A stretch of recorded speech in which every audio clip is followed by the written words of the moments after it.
যজ্ঞনাথ মন্দিরের ভেতর ঢুকে মেঝের ওপর থেকে একটা পাথর সরালেন।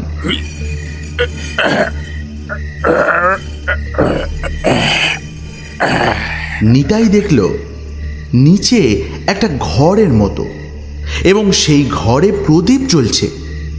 দেখে অত্যন্ত বিস্ময় এবং কৌতূহল হলো, সেই সঙ্গে ভয়ও করতে লাগলো।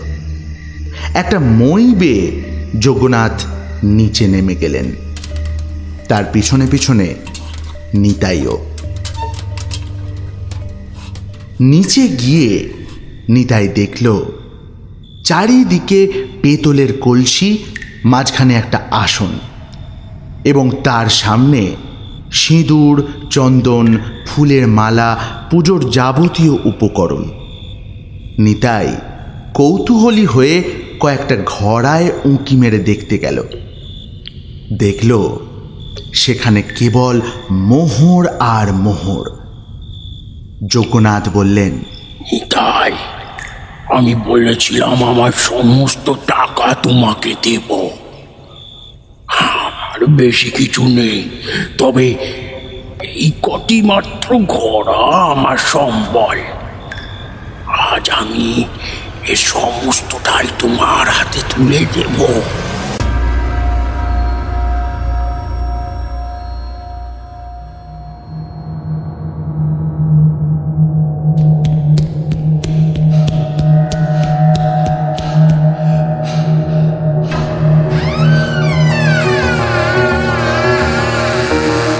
নমস্কার।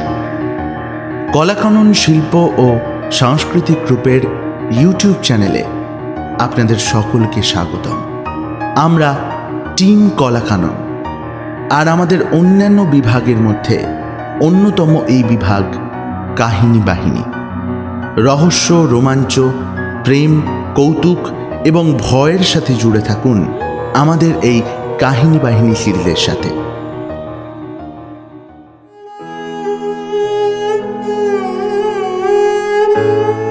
শ্রাবণের সেই 22 তারিখ, এক নীরব অনুভবের দিন।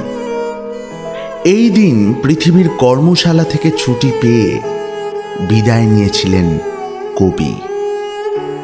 কবি বিশ্বাস করতেন, জীবনকে মৃত্যুর জানালা দিয়ে না দেখলে তাকে সত্যরূপে দেখা যায় না। 22শে শ্রাবণ এক আশ্চর্য দিন।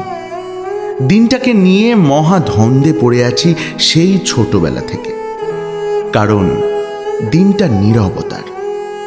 কিন্তু সেই মৌন কি আদৌ শোকবাহী, নাকি শুদ্ধ শান্তিময় পরম আনন্দের, তা ঠিক বুঝে উঠতে পারলাম না। আজও বুঝে উঠতে পারলাম না, না বলে বলা ভালো, সিদ্ধান্তে আসতে পারলাম না। কেন?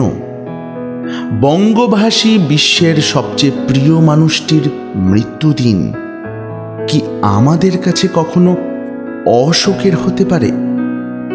পুরোপুরি পারে না হয়তো, কিন্তু এমন কিছু বিশেষ দিন থাকে যার সান্নিধ্যে বসে জীবনের হিসাব নিকাশ কেমন যেন গুলিয়ে যায়।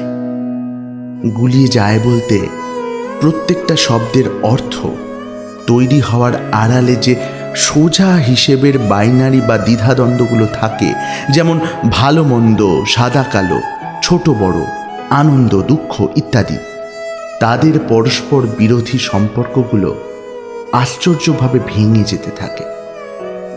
গোলে খসে পড়তে শুরু করে বিরোধাভাসের সব বহিরাবরণ। আর তখনই শুরু হয় এই দ্বন্দ্বের, কারণ আবরণ ভেঙে গেলে তাদের তো আর আলাদা করা যায় না, চিনতে পারা যায় না বিপরীতার্থক বলে। মিলেমিশে যেতে থাকে মরণপণ। তাই আজ বিশ্বকবি রবীন্দ্রনাথ ঠাকুরের প্রয়াণ দিবস উপলক্ষে আমরা কলাকানন গ্রুপ তাকে শ্রদ্ধার্ঘ্য নিবেদনের জন্য আপনাদের সামনে। আজকের গল্প রবি ঠাকুর রচিত সম্পত্তি সমর্পণ। গল্পটি নেওয়া হয়েছে গল্পগুচ্ছ থেকে। গল্প পাঠে আমি কৌশিক, যজ্ঞনাথের ভূমিকায় শুভদীপ বনু, বৃন্দাবনের চরিত্রে সৌম্যদীপ বনু এবং নিতাইয়ের ভূমিকায় কলাকাননের ক্ষুদে শিল্পী পরমার্থ ও অন্যান্য চরিত্রে টিম কলাকানন। পরিচালনা ও পোস্টার ডিজাইনে শুভদীপ বনু, সম্পাদনায় টিম কলাকানন। শুরু হচ্ছে আজকের গল্প, সম্পত্তি সমর্পণ।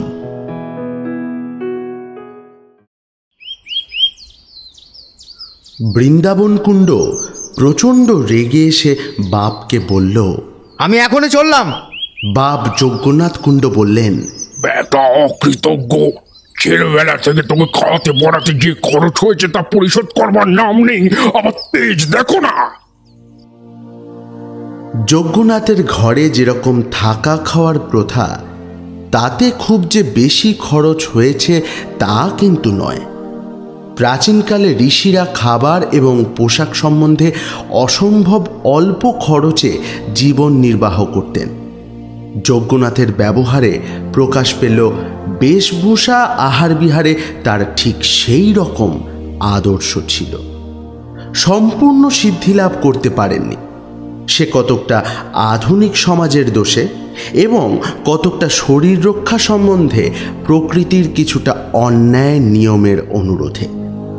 ছেলে যতদিন অবিবাহিত ছিল সহ্য করেছেন, কিন্তু বিয়ের পর থেকে খাওয়া পড়া সম্বন্ধে বাপের অত্যন্ত বিশুদ্ধ আদর্শের সাথে ছেলের আদর্শের অমিল হতে লাগলো। দেখা গেল ছেলের আদর্শ ক্রমশই আধ্যাত্মিকের চেয়ে বেশি আদিভৌতিকের দিকে যাচ্ছে। শীত গ্রীষ্ম, ক্ষুধা তৃষ্ণা, কাতর পার্থিব সমাজের অনুকরণে কাপড়ের বহর এবং আহারের পরিমাণ দিনকে দিন বেড়েই উঠেছে। এই সম্বন্ধে পিতা পুত্রের প্রায়ই বচসা হতে লাগল। অবশেষে বৃন্দাবনের স্ত্রীর অসুখকালে কবিরাজ বহু ব্যয় সাধ্য এক ওষুধের ব্যবস্থা করাতে যজ্ঞনাথ তাতে কবিরাজের অনভিজ্ঞতার পরিচয় পেয়ে তৎক্ষণাৎ তাকে বিদায় করে দিলেন। বৃন্দাবন প্রথমে হাতে পায়ে ধরল, তারপর রাগারাগি করল, কিন্তু কোনো ফল হলো না। স্ত্রীর মৃত্যুর পর বাপকে স্ত্রী হত্যাকারী বলে গালাগালি দিল বৃন্দাবন। বাপ বললেন, কেন ওষুধ খেয়ে কেউ কি মরে না? দামি ওষুধ খেলেই যদি বেঁচে যেত সবাই, তবে রাজা বাদশারা মরে কোন দুঃখে? যেমন করে তোর মা মরেছে, তোর দিদিমা মরেছে, তোর স্ত্রী তার চেয়ে কি বেশি ধুম করে মরবে? বাস্তবিক যদি শোকে অন্ধ না হয়ে বৃন্দাবন ঠান্ডা মাথায় বিবেচনা করে দেখত, তাহলে এ কথায় অনেকটা সান্ত্বনা পেত।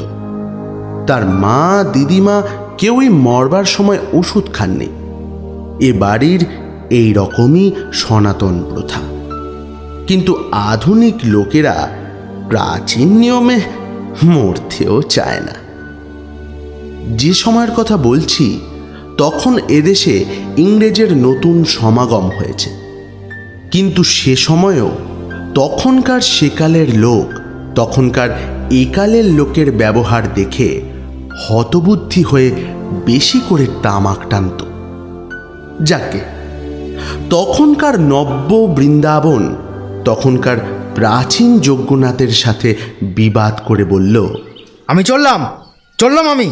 বাপ তাকে তৎক্ষণাৎ যেতে অনুমতি করে সবার সামনে বললেন, যা যা, বৃন্দাবনকে আমি যদি কখনো 1 পয়সা দিই, তবে সেটা হবে গোরক্তপাতের সমান। হ্যাঁ, আমিও সবার সামনে স্বীকার করছি, তোমার সম্পত্তি যদি আমি গ্রহণ করি, সেইটা হবে মায়ের রক্তপাতের সমান। এরপর পিতা পুত্রে ছাড়াছাড়ি হয়ে গেল। বহুকাল শান্তির পর এই রকম একটা ছোটখাটো বিপ্লবে গ্রামের লোক বেশ একটু খুশি খুশি হয়ে উঠল। বিশেষত যজ্ঞনাথের ছেলে উত্তরাধিকার থেকে বঞ্চিত হওয়ার পর সকলেই নিজ নিজ শক্তি অনুসারে যজ্ঞনাথের দুঃসহ পুত্র বিচ্ছেদ দুঃখ দূর করবার চেষ্টা করতে লাগলো। সকলেই বলল, সামান্য একটা বউয়ের জন্য বাপের সাথে বিবাদ করা কেবল একালেই সম্ভব। কি বলে কি লোক বাবা, কি বলবে বলো দিনি। বিশেষত তারা খুব একটা ভালো যুক্তি দেখালো। বলল, একটা বউ গেলে শিগগিরই আর একটা বউ সংগ্রহ করা যায়, কিন্তু বাপ গেলে দ্বিতীয়বার মাথা খুঁড়েও পাওয়া যায় না, কি তাই না?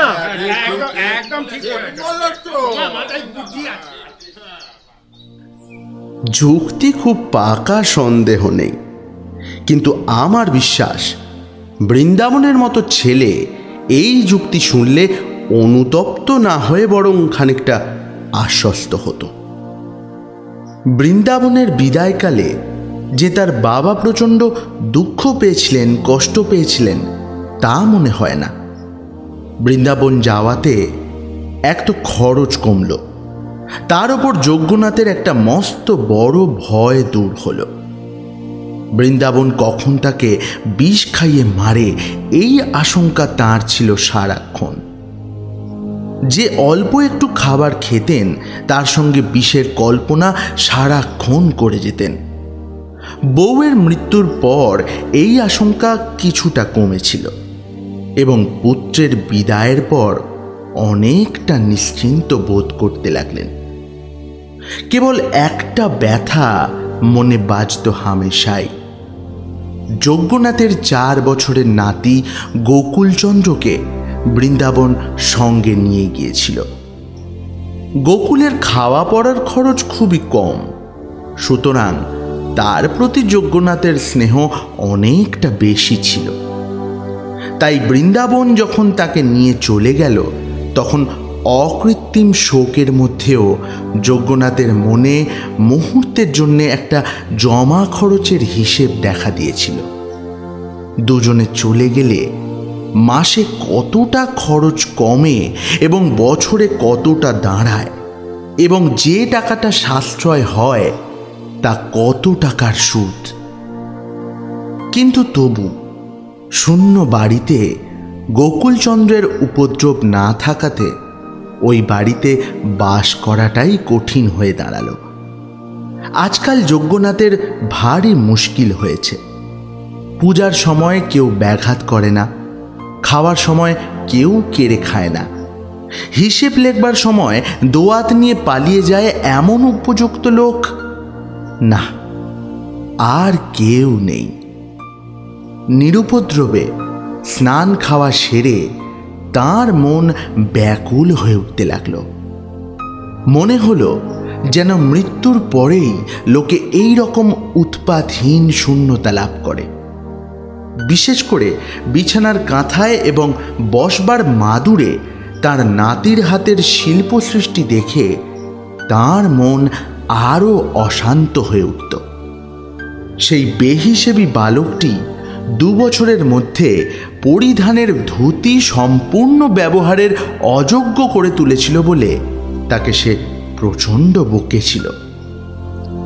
এখন তার শোবার ঘরে সেই ছেঁড়া ফাটা ধুতিখানা দেখে তার 2 চোখ জলে ভরে আসে। সেটা পলতে তৈরি কিংবা অন্যান্য ঘরের কাজে না লাগিয়ে খুব যত্নের সাথে সিন্ধুকে তুলে রাখলেন এবং মনে মনে প্রতিজ্ঞা করলেন, যদি গোকুল ফিরে আসে, এমনকি বছরে 1খানা করেও ধুতি নষ্ট করে, তাহলেও তাকে বকবেন না। কিন্তু গোকুল ফিরল না এবং যজ্ঞনাথের বয়স যেন আগের তুলনায় অনেক বেশি বেশি করে বেড়ে উঠল। শূন্য বাড়ি প্রত্যেক দিন আরো আরো বেশি করে ফাঁকা লাগতে লাগলো। যজ্ঞনাথ আর ঘরে স্থির থাকতে পারেন না। এমনকি দুপুরবেলা যখন সকল সম্ভ্রান্ত লোকজনই খাবার শেষ করে ঘুমোচ্ছেন, তখনও যজ্ঞনাথ হুঁকো হাতে নিয়ে পাড়ায় পাড়ায় ঘুরে বেড়াতেন। তার এই নীরব মধ্যাহ্ন ভ্রমণের সময় পাড়ার ছেলেরা খেলা ফেলে নিরাপদ স্থানে পালিয়ে গিয়ে তার এই কিপটেমি সম্বন্ধে স্থানীয় কবিরচিত নানান ধরনের রচনা কবিতা জোরে জোরে আবৃত্তি করত। পাছে আহারের ব্যাঘাত ঘটে বলে তার বাপের দেওয়া নাম উচ্চারণ করতে কেউ সাহস করত না। এই জন্যে সকলেই ইচ্ছে মতন তার নতুন নতুন নামকরণ করত। বুড়োরা তাকে যজ্ঞনাশ বলতেন, কিন্তু ছেলেরা কেন যে তাকে চামচিকে বলে ডাকত তার স্পষ্ট কোনো কারণ পাওয়া যায়নি।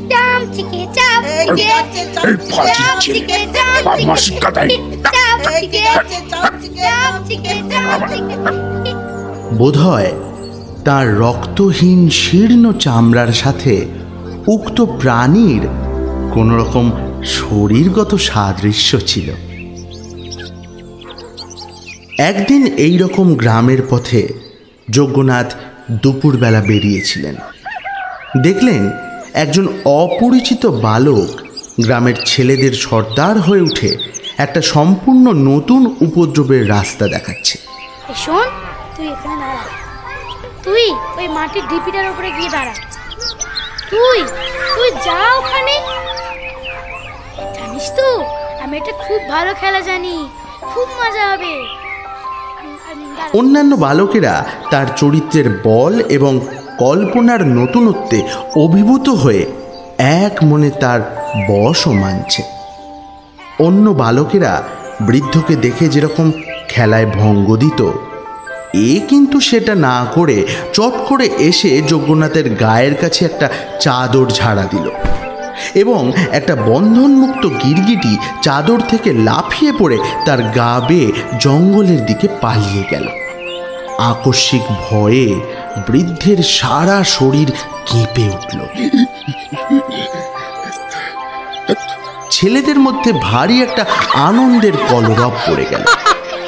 আর কিছু দূর যেতে না যেতেই যজ্ঞনাথের কাঁধ থেকে হঠাৎ তার গামছাটা পিছলে গিয়ে অপরিচিত বালকটির মাথায় পাগড়ি হয়ে বসে পড়ল।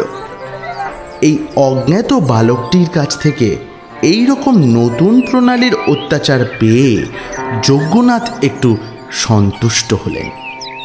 কোনো বালকের কাছ থেকে এই রকম অসংকোচ আত্মীয়তা তিনি বহুদিন পাননি। বিস্তর ডাকাডাকি করে এবং নানা মত আশ্বাস দিয়ে যজ্ঞনাথ তাকে কিছুটা আয়ত্ত করতে পারলেন। জিজ্ঞাসা করলেন, এই খোকা, এই তোমার নাম কি? নিতাই পাল। বাড়ি কোথায়? বলবো না। বাপের নাম কি? বলবো না। কেন কেন বলবে না কেন? আমি বাড়ি ছেড়ে পালিয়ে এসেছি। কেন? আমার বাবা আমায় পাঠশালায় দিতে চায়। এই রকম ছেলেকে পাঠশালায় দেওয়া যে সম্পূর্ণভাবে টাকার অপচয় এবং তার বাপের যে বিষয় বুদ্ধি কিচ্ছু নেই, সেটা যজ্ঞনাথের কাছে পরিষ্কার হয়ে গেল। যজ্ঞনাথ বললেন, আমার বাড়িতে এসে থাকবে। হ্যাঁ, আচ্ছা। বাচ্চাটি কোনো আপত্তি না করে এমনই নিঃসংকোচে সেখানে আশ্রয় গ্রহণ করল যেন সেটা তার বাড়ির পাশে কোনো বট গাছ। কেবল তাই নয়, নিজের খাওয়া পড়া সম্বন্ধে যেভাবে অকপটে সবাইকে আদেশ করতে লাগলো, যেন আগে থেকেই তার পুরো দাম সে চুকিয়ে দিয়েছে। এবং এটা নিয়ে মাঝে মাঝে যজ্ঞনাথের সাথে রীতিমতো ঝগড়া করত। নিজের ছেলেকে পরাস্ত করা সহজ, কিন্তু পরের ছেলের কাছে যজ্ঞনাথকে হার মানতে হলো। যজ্ঞনাথের ঘরে নিতাই পালের এই অভাবনীয় সমাদর দেখে গ্রামের লোক আশ্চর্য হয়ে গেল। বুঝল বুড়ো আর বেশি দিন বাঁচবে না এবং কোথাকার এই বিদেশি ছেলেটাকেই সমস্ত বিষয় আশয় দিয়ে যাবে। বাচ্চাটিকে দেখে সকলেই খুব হিংসে করতে লাগলো এবং সকলেই তার অনিষ্ট করবার জন্যে উঠে পড়ে লাগলো। কিন্তু বৃদ্ধ তাকে বুকের পাঁজরের মতো ঢেকে বেড়াত। ছেলেটা মাঝে মাঝে চলে যাবে বলে শাসাতো। যজ্ঞনাথ তাকে তখন প্রলোভন দেখাতেন এবং প্রায় বলতেন, দাদু ভাই, তোকেই আমার সমস্ত বিষয় আশয় দিয়ে যাব। হ্যাঁ, বালকের বয়স অল্প, কিন্তু এই আশ্বাসের মর্যাদা সে সম্পূর্ণ বুঝতে পারত। তখন গ্রামের লোকেরা বালকের বাপের সন্ধান করতে শুরু করলেন। তারা সকলেই বললেন, আরে বাপ মার মনে না জানি কত কষ্টই হচ্ছে, আর ছেলেটাও তো পাপিষ্ট কম নয়। বলেই ছেলেটার উদ্দেশ্যে অকথ্য উচ্চারণে গালিগালাজ শুরু করত। তার এতই বেশি ঝাঁজ ছিল যে অন্যের স্বার্থের থেকে নিজের স্বার্থের জ্বালাটাই বেশি করে প্রকাশ পেত। বৃদ্ধ একদিন এক পথিকের কাছে শুনতে পেল দামোদর পাল বলে এক ব্যক্তি তার হারানো ছেলের সন্ধান করে বেড়াচ্ছে। অবশেষে এই গ্রামের দিকেই নাকি সে আসছে। নিতাই এই সংবাদ শুনে অস্থির হয়ে উঠল। ভাবি বিষয় আশয় সমস্ত কিছু ত্যাগ করে সে পালানোর ভয় দেখাতে আরম্ভ করল। যজ্ঞনাথ নিতাইকে বারবার আশ্বাস দিয়ে বললেন, তোমাকে আমি এমন জায়গায় লুকিয়ে রাখবো যে কেউ খুঁজে পাবে না, গ্রামের লোকেরাও নয়। নিতাইয়ের ভারী কৌতূহল হলো। সে জানতে চাইল, কোথায় দেখিয়ে দাও না। আরে এখন দেখাতে গেলে সবাই জেনে যাবি তো, রাতে দেখাবো। নিতাই এই নতুন রহস্য আবিষ্কারের আশ্বাসে উৎফুল্ল হয়ে উঠল। বাপ তাকে না খুঁজে পেয়ে চলে গেলেই সে বাকি ছেলেদের সঙ্গে বাজি রেখে একটা লুকোচুরি খেলবে। মনে মনে এই রকম সে ঠিক করল। কেউ খুঁজে পাবে না, ভারী মজা। বাপ এসে সমস্ত দেশ খুঁজেও কোথাও তার সন্ধান পাবে না, সেটাও বেশ মজার। দুপুরবেলা যজ্ঞনাথ নিতাইকে বাড়িতে আটকে রেখে বাইরে কোথাও একটা গেলেন। ফিরে আসার পর নিতাই তাকে প্রশ্ন করে করে অস্থির করে তুলল। সন্ধ্যা হতে না হতেই বলল, দাদু চলো না। এখনো রাত হয়নি। রাত হয়েছে দাদু, চলো। এখনো পাড়ার লোকে ঘুমোয়নি। নিতাই তারপর কিছুক্ষণ অপেক্ষা করে বলল, ঘুমিয়েছে, এখন চলো না। রাত বাড়তে লাগলো। নিতাই বহু কষ্টে জেগে থাকার চেষ্টা করেও বসে বসে ঢুলতে আরম্ভ করল। রাত্রি 2টো বাজলে যজ্ঞনাথ নিতাইয়ের হাত ধরে ঘুমন্ত গ্রামের অন্ধকার পথে বের হলেন। চারিদিক নিস্তব্ধ, আর কোনো শব্দই নেই। কেবল থেকে থেকে কুকুর ঘেউ ঘেউ করে ডাকছে, আর সেই শব্দে আশেপাশে যতগুলো কুকুর ছিল সকলে তার স্বরে যোগ দিচ্ছে। মাঝে মাঝে নিশাচর পাখি পায়ের আওয়াজে ভয় পেয়ে ঝটফট করে বনের মধ্যে উড়ে চলে যাচ্ছে। নিতাই ভয়ে যজ্ঞনাথের হাত শক্ত করে চেপে ধরল।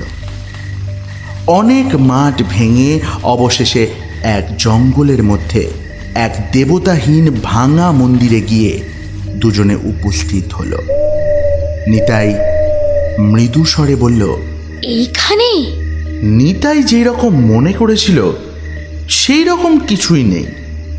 এর মধ্যে তো তেমন কোনো রহস্যই নেই। বাপের বাড়ি থেকে পালানোর পর এমন পোড়ো মন্দিরে তাকে রাত কাটাতে হয়েছে।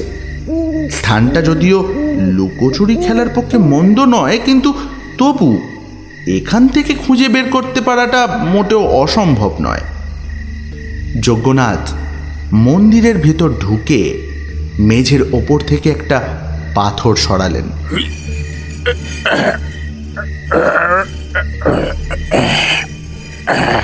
নিতাই দেখল নিচে একটা ঘরের মতো, এবং সেই ঘরে প্রদীপ জ্বলছে।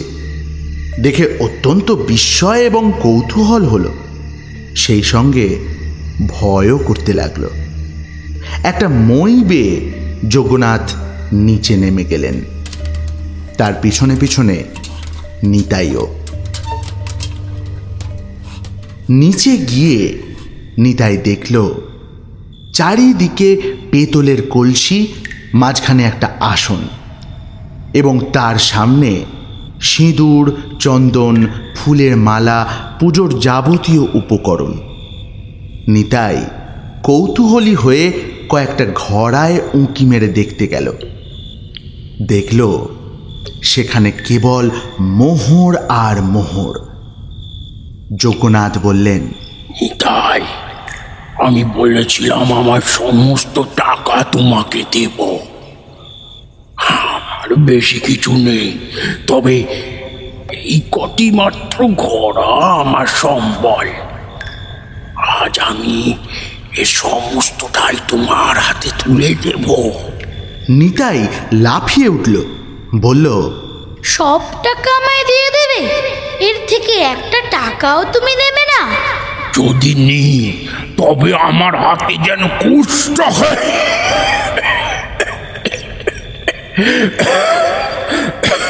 কিন্তু কিন্তু একটা কথা আছে নিতাই, যদি কখনো আমার নিরুদ্দেশ নাতি গোকুল চন্দ্র কিংবা গোকুল চন্দ্রের ছেলে কিংবা গোকুল চন্দ্রের নাতি কিংবা তারও ছেলে বা তার বংশে যদি কেউ আসে, তবে তার কিংবা ওই তাদের হাতে এই সমস্ত টাকা তোমায় কিন্তু গুনে গুনে তুলে দিতে হবে। এই আমি বলে রাখলুম। নিতাই মনে মনে ভাবল যজ্ঞনাথ পাগল হয়ে গেছে। সে তখনই স্বীকার করে নিল, আচ্ছা। তবে এই আসনে বসো। কেন? তোমার পুজো হবে। কেন? এটাই নিয়ম। আচ্ছা, বসছি। আসনে গিয়ে বসল নিতাই। যজ্ঞনাথ তার কপালে চন্দন দিলেন, সিঁদুরের টিপ দিয়ে দিলেন, গলায় পরিয়ে দিলেন মালা। তারপর সামনে বসে বিড়বিড় করে মন্ত্র পড়তে লাগলেন। দেবতা হয়ে বসে মন্ত্র শুনতে শুনতে নিতাইয়ের কিন্তু এইবার ভয় করতে লাগলো। সে ডাকলো, দাদু, দাদু। যজ্ঞনাথ কোনো উত্তর না দিয়ে মন্ত্র পড়িয়েই চললেন।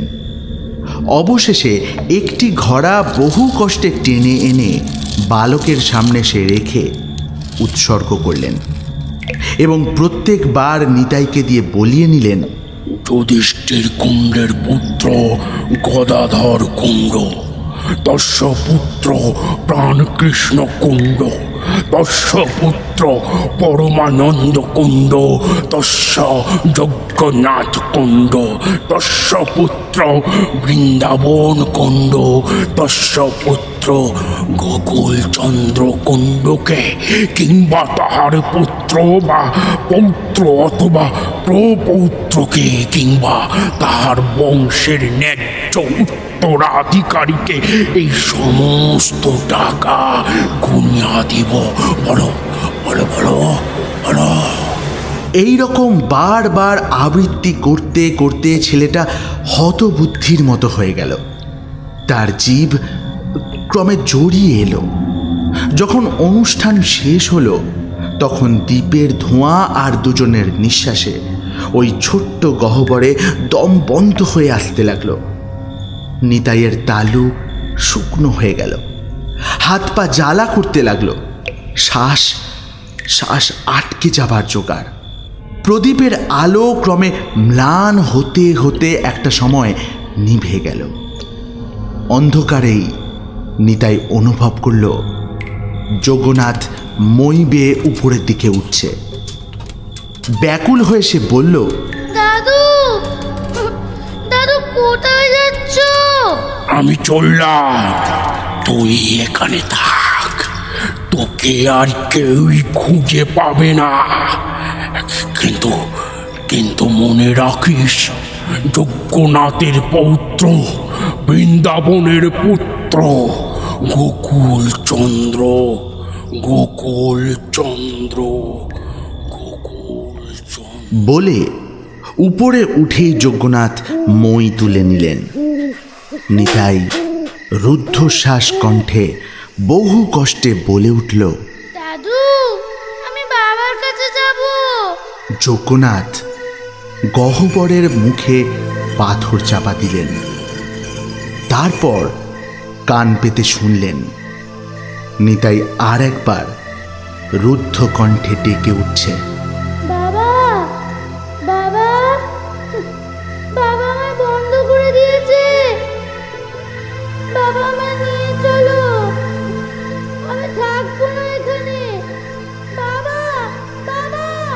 তারপর কিছু একটা পড়ে যাওয়ার শব্দ হলো, আর কোনো শব্দই হলো না। তারপর যজ্ঞনাথ এইভাবে যখের হাতে ধন সমর্পণ করে সেই পাথরের ওপর মাটি চাপা দিতে লাগলেন। তার উপর ভাঙা মন্দিরের ইট বালি চাপিয়ে দিলেন। তারও ওপর ঘাসের চাপড়া বসালেন, বনের গুল্ম রোপণ করলেন। রাত প্রায় শেষ হয়ে এল, কিন্তু কিছুতেই সেই স্থান থেকে তিনি সরতে পারলেন না। থেকে থেকে কেবলই মাটিতে কান পেতে শুনতে লাগলেন। মনে হতে লাগলো যেন অনেক দূর থেকে, পৃথিবীর অতল গহ্বর থেকে একটা কান্নার আওয়াজ উঠে উঠে আসছে। মনে হলো যেন রাতের আকাশ সেই একমাত্র শব্দে পরিপূর্ণ হয়ে উঠেছে। পৃথিবীর সমস্ত ঘুমন্ত লোক যেন সেই শব্দে বিছানার ওপর জেগে উঠে কান পেতে বসে আছে। বৃদ্ধ অস্থির হয়ে কেবলই মাটির ওপর মাটি চাপিয়ে যাচ্ছে, যেন এমনি করে কোনো মতে পৃথিবীর মুখ চাপা দিতে চায় সে।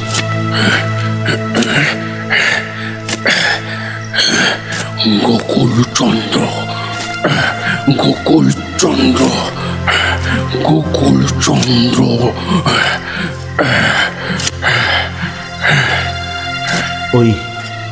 ওই কে যেন ডাকলো। ও দাদু, কোথায় তুমি?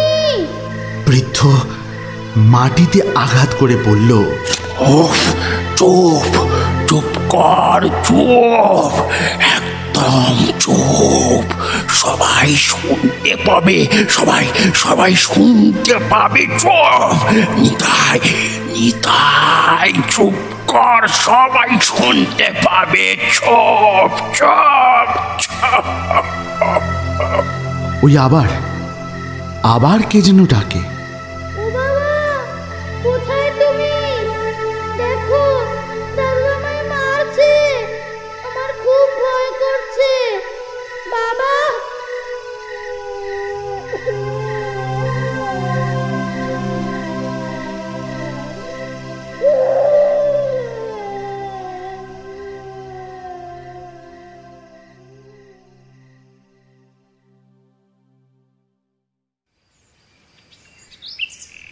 যজ্ঞনাথ দেখল রোদ উঠে গেছে। ভয়ে মন্দির ছেড়ে মাঠে বেরিয়ে পড়ল সে। সেখানেও হঠাৎ কেউ ডেকে উঠল, বাবা, বাবা। যজ্ঞনাথ সচকিতে পিছন ফিরে দেখল বৃন্দাবন। বৃন্দাবন বলল, বাবা, খোঁজ পেলাম আমার ছেলে নাকি তোমার ঘরে লুকিয়ে আছে। কই তাকে দাও, কই সে? বৃদ্ধ চোখ মুখ বিকৃত করে বৃন্দাবনের ওপর ঝুঁকে পড়ে বলল, তোর ছেলে? তোর? হ্যাঁ, গোকুল। এখন তার নাম নিতাই পাল, আর আমার নাম দামোদর। কাছাকাছি সব জায়গায় তো তোমার খুব খ্যাতি আছে, সেই জন্য আমরা লজ্জায় নাম পরিবর্তন করেছি। না হলে কেউ আমাদের নাম উচ্চারণ করতো না। বৃদ্ধ যজ্ঞনাথ এইটা শোনবার পর হাতের 10টি আঙুল দিয়ে আকাশ হাতড়াতে হাতড়াতে যেন বাতাসকে আঁকড়ে ধরবার চেষ্টা করতে থাকলো। তারপর একটা সময় মাটিতে পড়ে গেলেন। জ্ঞান ফিরে পেয়ে যজ্ঞনাথ বৃন্দাবনকে মন্দিরে টেনে নিয়ে গেলেন। বললেন, কান্না শুনতে পাচ্ছ? হ্যাঁ, কান্না কান্না শুনতে পাচ্ছ? না। কান পেতে শোনো দেখি। বাবা বাবা বলে কেউ ডাকছে কিনা শোনো শোনো। বাবা বাবা এইরকম করে কেউ ডাকছে কিনা কান পেতে শোনো, ঠিক করে শোনো শোনো শোনো।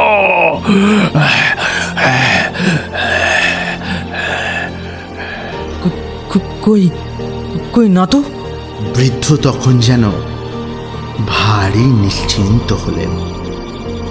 তারপর থেকে বৃদ্ধ সকলকে জিজ্ঞাসা করে বেড়াতেন, কান্না শুনতে পাচ্ছ? কান্না শুনতে পাচ্ছ? কান্না কান্না ঠিক করে শোনো, ঠিক করে শোনো।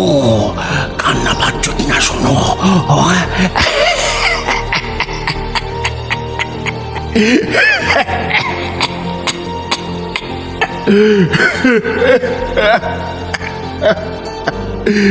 কান্না শুনতে পাচ্ছ? বৃদ্ধের পাগলামির কথা শুনে সকলেই হাসে। অবশেষে 4 বছর পরে বৃদ্ধের মৃত্যুর দিন এসে উপস্থিত হলো। যখন চোখের ওপর থেকে জগতের আলো নিভে এলো এবং শ্বাস প্রায় বন্ধ হয়ে এলো, তখন পিকারের বেগে হঠাৎ উঠে বসলেন তিনি। একবার দুহাতে চারিদিক হাতড়ে মুমূর্ষু বলে উঠল, নিতাই, আমার মইটা উঠিয়ে নিলে।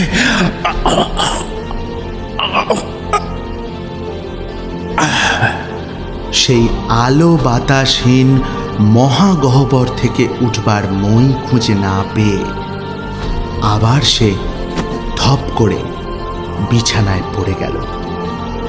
সংসারের লুকোচুরি খেলায় যেখানে কাউকে খুঁজে পাওয়া যায় না, সেইখানে মিলিয়ে গেল যোগনাথ কুণ্ডু। কান্না শুনতে পাচ্ছ?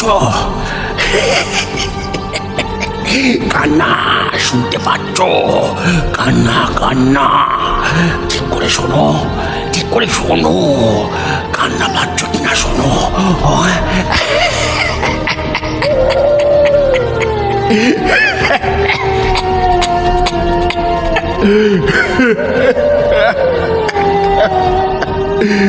কান্না শুনতে পাচ্ছ?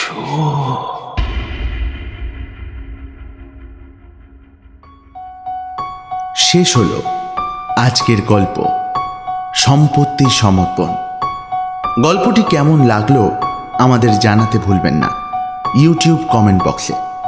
ভালো লাগলে গল্পটিকে লাইক করবেন এবং চ্যানেলটিকে অবশ্যই সাবস্ক্রাইব করবেন, আর বেল আইকনটি ক্লিক করতে ভুলবেন না। এছাড়াও আমাদের সঙ্গে জুড়ে থাকতে আমাদের ফেসবুক পেজে ফলো করতে পারেন, লিংক ডেসক্রিপশন বক্সে দেওয়া আছে। খুব তাড়াতাড়ি উপস্থিত হব আরও একটি গল্প নিয়ে। সবাই ভালো থাকবেন, সুস্থ থাকবেন। আমাদের পাশে থাকার জন্য অসংখ্য ধন্যবাদ।